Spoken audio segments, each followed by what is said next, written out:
monetary policy.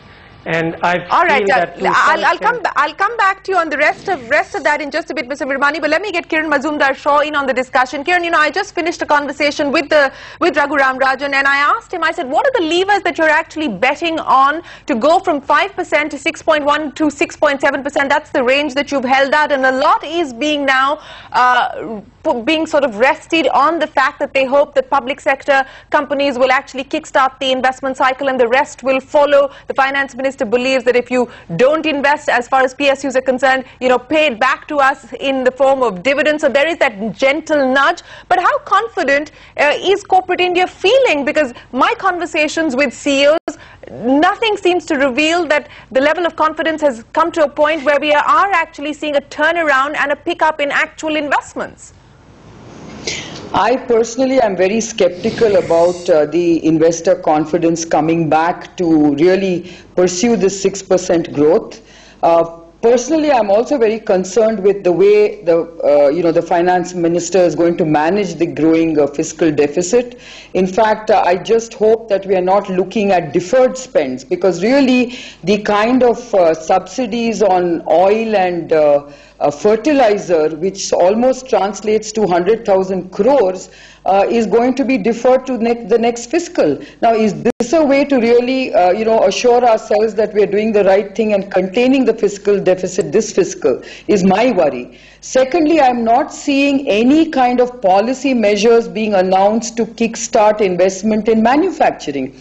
I also believe that, the whole agricultural sector, which really needs urgent attention, which is really the cause of a lot of our subsidies, is not being looked at with any innovative measures. I personally believe that, the kind of subsidies and loan waivers that the agricultural sector is receiving today needs to be converted into credit-based incentives for cooperative farming. Because without economies of scale, you are not going to see technology being leveraged to improve productivity, efficiency, and take jobs from land to industry. So I really am very concerned about all these kind of policy measures, and equally I'm looking at the economic survey where there is a huge section devoted to job creation.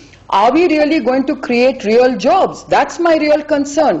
Where are the key, the enablers for entrepreneurial jobs? Where are the self-employment incentives? Okay, Indranil Pan, let me come to you, because there is a crisis of credibility here as far as the math is concerned, and let's get down to talking about subsidies. While the government seems firm in its intent to prune the diesel subsidy by 45 paise a litre every month. They've been able to do that for 2 months now. We don't know whether they will be able to carry that forward, but that's clearly not enough, which is what the survey very categorically articulates. But the other issue where the survey actually makes a big pitch for the food subsidy bill, and in my conversation with Raghuram Rajan, he says that food subsidy is something that India needs. We can go the food stamp way if necessary, but that is something that we need. Again, the estimation as far as the bill for food subsidies is concerned, perhaps a tad too conservative. The question mark remains on how we're going to fund this. Indranil Pan, your view and your worry there. Definitely, the worry continues on the subsidy side, but I think more than the food subsidy, also we need to look at the oil subsidy, because in his attempt to balance the budget, I am sure that like in most of the other previous years, the finance minister is not going to very transparently put down what he expects the subsidy that is needed for the oil bill. In terms of an X assumption for the overall average for the oil prices for the year and the type of currency momentum that we are looking at. So I think that would be one big difference that has always happened between the budget estimate and the final estimate, which keeps concerning. Yes, food subsidy is an essential element, and which in a socialist economy like ours, it is very difficult to do away with. But gradually I am starting to once again focus on the interest payments, which is actually sort of increasing in a very significant way. And just to bring the whole picture in perspective, before the Lehman crisis, we were borrowing at around, the central government was borrowing about 1 to 2 trillion rupees. Immediately post Lehman, it went up to 3.5 to 4 trillion rupees. and now it is nothing less than 5.5 trillion rupees, and going forward in 2015 financial and 2016 financial, the redemption pressure of the government is upwards of 1.7 trillion rupees. So if the gross borrowing of the government is averaging about 7 trillion, even if I give the benefit of doubt in terms of interest rates, say at an average of 7.5% for the government, it easily adds about 50,000 crores to the fiscal. So that is, I think, the next focus, because the assumption was that the capital flows would be strong. The assumption was, therefore, the RBI would pump in liquidity in the system, and that would be used to buy back debt, which is not likely to happen in the near future. Okay, Nana Al-Kidwai, it is very clear if you read the economic survey and from conversations that we've been having, that the current account deficit, which is at a record number, is the #1 concern as far as the government is concerned, because it doesn't have too much control on how it can be able to tackle it. It's spoken about gold imports, the need to contain and curb that. We've already seen some measures being announced on that front. A specific mention also being made on external commercial borrowings. The document notes that ECBs need to be monitored very carefully so that entities without access to foreign exchange revenues do not leave significant exposure unhedged. The CAD seems to be the #1 enemy at this point. And it is a cause of worry. And Shireen, of course, the big one there is the oil import bill.